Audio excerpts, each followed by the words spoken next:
Pour rendre le climat de l'Afrique du Nord plus favorable à son développement agricole et économique, l'ingénieur de Chalère parviendra-t-il à mettre en œuvre les travaux de réalisation d'une mer saharienne ?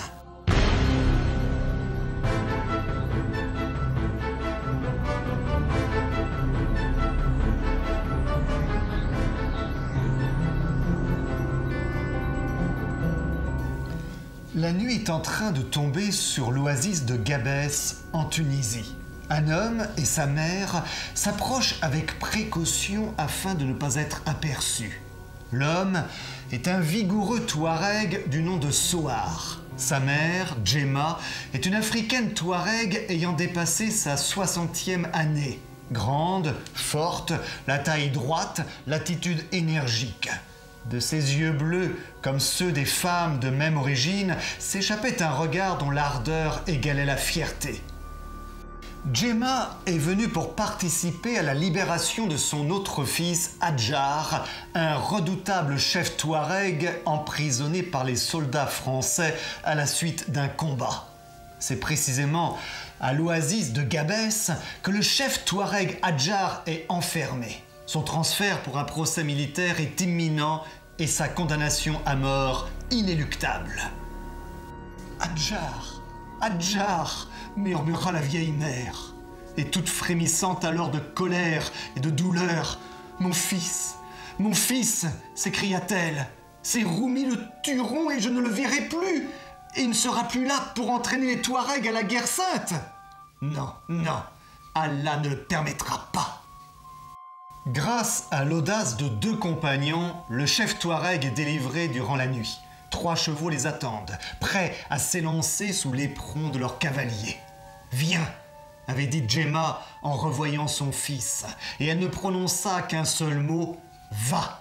dit-elle en tendant la main vers les sombres régions du Djerid. Ce n'était pas sans raison que Adjar avait acquis une réelle influence sur ces Touaregs nomades du Touat et du Sahara. Son audace égalait son intelligence. Ses qualités, il les tenait de sa mère, comme tous ces Touaregs qui suivent le sang maternel.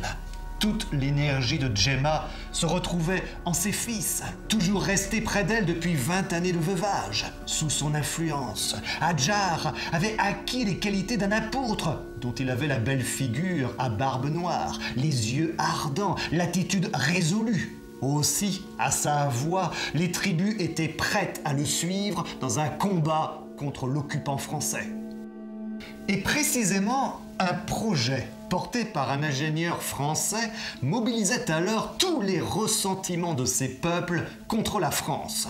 Cet ingénieur, M. de Chalère, donne alors justement, devant une assistance nombreuse de la nouvelle salle du casino de Gabès, une conférence sur le projet dont il va être question.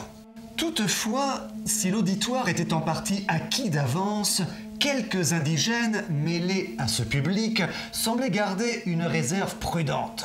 C'est que, en effet, le projet dont M. de Chaleur se préparait à faire l'historique n'était point vu d'un bon œil par les tribus sédentaires ou nomades du Djerid. Le projet considérable est de créer une mer nouvelle. Grâce à des travaux de canalisation, l'idée est de provoquer une invasion de la mer Méditerranée dans le Sahara et ainsi de former la mer saharienne. Monsieur de Chalère résuma les avantages qui devraient résulter de cette œuvre gigantesque. Le climat de l'Algérie et de la Tunisie serait amélioré.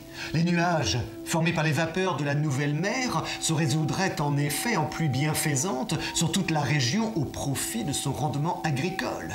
Des flottilles de navires marchands pourront commercer avec les différents points des nouvelles côtes. Des troupes militaires pourront plus facilement être transportées, assurant la tranquillité et accroissant l'influence française en cette partie de l'Afrique.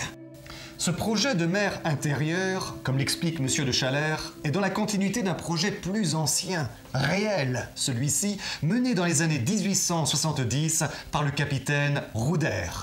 Ce dernier était un officier géodésien qui mena un vaste travail de cartographie de l'Algérie, alors colonie française, dans les années 1860.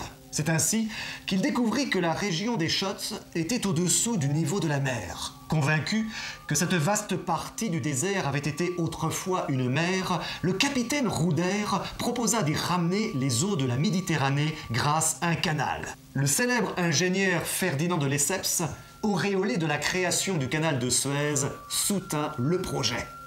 Le chantier, qui avait bien avancé, ne put alors aboutir à l'époque. Mais c'est sur la base de ces premiers travaux que M. de Chaleur, le personnage de Jules Verne, veut s'appuyer grâce à l'engagement financier d'une importante société nouvelle, la Société française de la mer saharienne. Avant de commencer le travail, M. de Chaleur tenait à vérifier par lui-même ce qui restait des anciens travaux menés par le capitaine Rouder.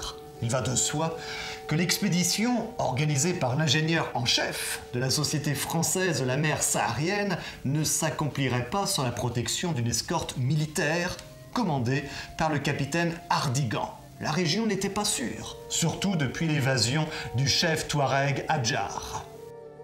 De plus, les motifs de mécontentement étaient nombreux dans la population face à ce chantier. De quel droit prêchaient les marabouts? Ces étrangers veulent-ils changer en mer nos oasis et nos plaines? Ce que la nature a fait, pourquoi prétendent-ils le défaire? La Méditerranée n'est-elle pas assez vaste? Que les Roumis y naviguent tant qu'ils voudront, si tel est leur bon plaisir. Nous sommes des gens de terre, et le Djéride est destiné au parcours des kafilas et non des navires. Il faut avoir anéanti ces étrangers avant qu'ils aient noyé le pays qui nous appartient, le pays de nos ancêtres, par l'invasion de la mer.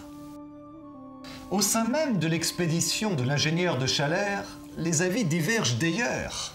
Lorsque le capitaine Hardigan parle du charme du désert, l'ingénieur réplique « Oui, si toutefois l'abandon et le vide peuvent charmer, un esprit comme le vôtre, non, sans doute, répondit le capitaine Hardigan. Mais qui sait si les vieux et fidèles admirateurs de la nature n'auront pas lieu de regretter cette transformation que le genre humain lui impose.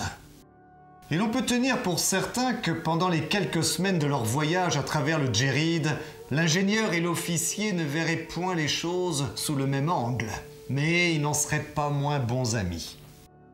Jules Verne nous décrit notamment l'exceptionnelle qualité des dattes produites dans cette région, particulièrement aux environs de Tozeur. C'est la grande richesse du pays, affirme-t-il. C'est ce qui attire de nombreuses caravanes, lesquelles, après avoir apporté des laines, de la gomme, de l'orge et du blé, remportent des milliers de sacs du précieux fruit. Mais avec le changement de climat provoqué par la création de cette mer saharienne, que deviendront ces productions? Les dattes ne perdraient-elles pas leurs excellentes qualités? L'expédition de l'ingénieur de Chaleur confirme aussi rapidement combien la région est peu sûre. Alors qu'ils sont arrêtés sur un plateau de dunes, ils entendent soudain des coups de feu et découvrent qu'une caravane de marchands arabes est attaquée par une troupe de pillards. N'écoutant que leur devoir, le capitaine Hardigan et ses hommes se jettent dans la bataille. Et les pillards, qui n'avaient probablement pas le courage de tenir tête à ce peloton d'uniformes connus, s'enfuirent aussitôt. Enfin, après des jours de marche dans le désert, notre caravane arrive à l'un des chantiers les plus importants réalisés du temps du capitaine Rouder et baptisé le kilomètre 347. Quelle furent la surprise, la stupéfaction de l'ingénieur et de ses compagnons en voyant le chantier bouleversé, la tranchée comblée en partie, tout passage fermé par un barrage de sable. L'ingénieur, ne pouvant en croire ses yeux, contemplait mélancoliquement tout ce désastre. C'est certain, des troupes de nomades étaient responsables de ce bouleversement. Les déconvenues de l'ingénieur sont loin d'être terminées. Un groupe de Touaregs, après avoir rampé le long de la lisière de l'oasis, bondit sur le campement de l'expédition. L'ingénieur, le capitaine et ses hommes sont capturés avant d'avoir pu se défendre. Ils sont emmenés dans une autre oasis située à plusieurs jours de marche, celle de Zenfing, précisément le repère du chef Touareg Hadjar. C'était à l'oasis de Zenfig que la race Touareg s'était conservée dans sa pureté originelle, écrit Jules Verne. Là, les coutumes, les mœurs n'avaient subi aucune altération. Des hommes d'un beau type, physionomie grave, attitude fière, marche lente, empreinte de dignité. Les femmes, d'un type superbe, yeux bleus, vont la face libre et ne la voilent jamais si ce n'est devant les étrangers par respect. C'est donc dans cette oasis de Zenfig que les membres de notre expédition se trouvent enfermés. Maintenant, quelles étaient les intentions de Hadjar à l'égard de ses prisonniers? Toutefois, l'ingénieur et ses compagnons arriveront à s'échapper grâce à la complicité du chien de l'un de nos militaires français. Ils vont fuir dans le désert pour tenter de rejoindre des secours.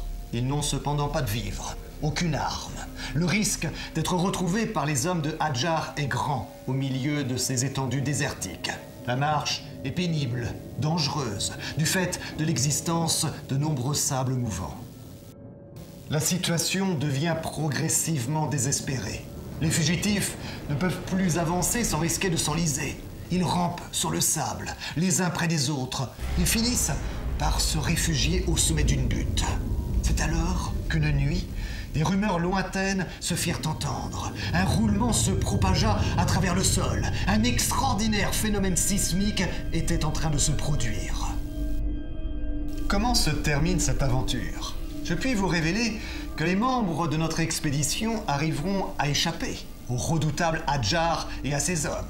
Toutefois, l'ingénieur de Chaleur, même s'il finit par triompher des tribus Touareg et assiste à la création de la mer saharienne, il n'aura finalement fait que subir sans aucune maîtrise toute une succession d'événements.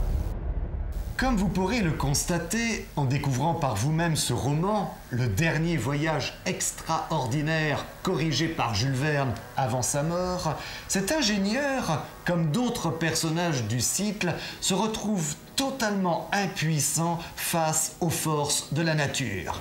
Mais nous sommes ici bien loin des héros imaginés par Jules Verne auparavant, tels l'ingénieur Cyrus Smith dans L'île mystérieuse ou le capitaine Nemo.